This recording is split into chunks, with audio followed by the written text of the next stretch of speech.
Eh ben, eloko na lingaki naloba mpona biso structure makanisi na biso eza clair et précis mpona baphénomène oyo ezo se développer du jour au jour.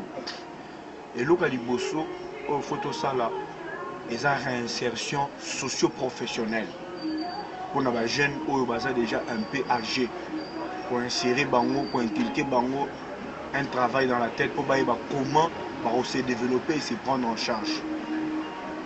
Mpona baoyo baza nanu mikie moyen basala eza te, toza na encadrement socio-économique.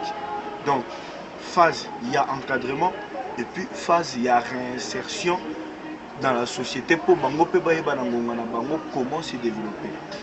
Et nous avons problème où eza majeur, c'est que na balabala ba jeune bazoya trop que de ba oyo bazokende.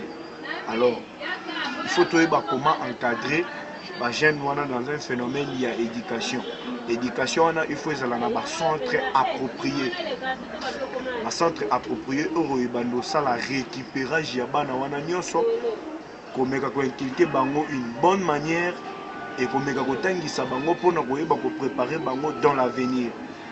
Donc makanisi na biso eza un peu yangwana en un mot. Et tout ça basé plus dans un projet de développement où tout ça plusieurs et divers projets où il faut en sorte que et accompagner jeunesse wana na makanisi où tout ça pour éradier phénomène. Donc voilà un peu où on na loba en un mot. Na ngai na tuna question moko. Bosala ka ndenge nini epa ya bana oyo baboti na balabala. Bana bazoko vivre pe na balabala, makanisi na bino bo évoluer na bango ndenge nini, musala nini oyo bokanisaka pona bango na niveau ya ba soins médicaux, bo collaborer ndenge nini na ba activité wana. Eh ben, question posée, c'est un problème et un phénomène sérieux au tozanango des jeunes filles mères vivant dans la rue. Na lingala to benga bango mwana boti mwana. Donc encadrer bango c'est pas facile. Pour la plupart des jeunes filles wana ba misusu bazalaka alphabète. Donc il faut tenter de commenter mais ça déjà mère dans la rue. Donc ce qu'il faut faire c'est que il faut qu'on bande dans formation. Par exemple formation en coupe et couture, formation en esthétique. Pour apprendre pour inculquer moi musala na mutu et pour permettre ya ko s'organiser. En même temps, moi na wana il faut la placer sous responsabilité dans un centre d'accueil où ils sont dirigés par Bisso. Maman nae azo prendre formation, moi na azana centre, ça leur permet d'être un peu plus équilibré. Maman azo yoba comment se développer et se prendre en charge. Moi na nae azana centre au plus tard 2 ou 3 ans après avoir passé là-bas, maman na épée aza formé à comment pour se créer pour trouver peu musala et en même temps tokoye baso qui maman na ye aza capable et à s'assurer la protection à moi na ye wana ne tokozwa responsabilité à moi na to pesier pas maman mais ce qui maman aza incapable ya ko encadrer moi na ye tokozala obligé ya ko garder moi na wana jusqu'à un certain âge. Bon, vraiment, si maman n'a eu possibilité à regarder, donc, les processus est un peu long, surtout pour la jeune fille mère. Pour tout ça, la jeune fille mère, la jeune fille mère mais droguée. Ça, c'est un sérieux problème. Tout ça, la jeune fille mère, inconscient. Donc, nous avons tout un problème et il faut tout un suivi. Donc, suivi, ça vraiment moulaï.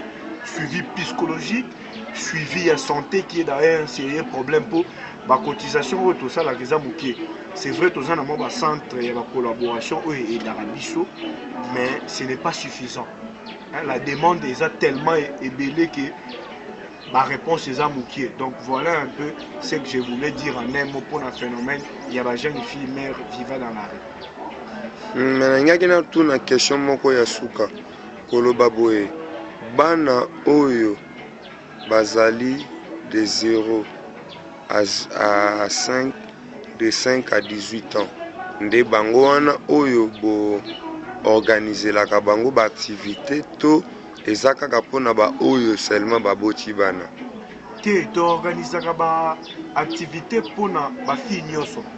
Le problème au dans la rue toza na encadrement et encadrement wana pose à la suivi to personnalisera cas par cas. Cas par cas. Pour toza na ba jeune fille mosusu aza jeune fille mais jeune fille à se prostituer à na 16 ans.